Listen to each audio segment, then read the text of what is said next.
Kabisado ko ang kislap ng iyong mga mata kung paano ito sumasabay sa bawat mong tawa.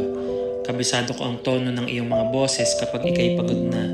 At ang bawat kanto ng iyong mga kwentong paulit-ulit lang naman, di ba? Alam ko kung anong kape ang nagpapangiti sa iyo sa umaga, kung anong awit ang magpapakalma sa iyo sa gitna ng kaba.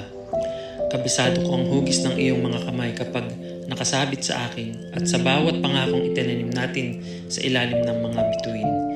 Pero bakit ganun? Sa pagitan ng kahapon at mahabang panahon, ang mga memorya ay tila naging malabong alon. Nakatitig ako sa iyo ngayon pero parang may mga pader na nakatayo.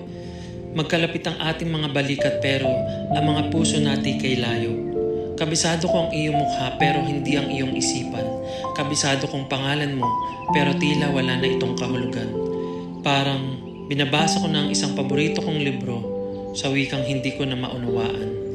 Isang pamilyar na kalsada na wala na akong karapatang daanan. Ang sakit palang makita na ang dating mundo mo na ngayon ay isa na lamang tao.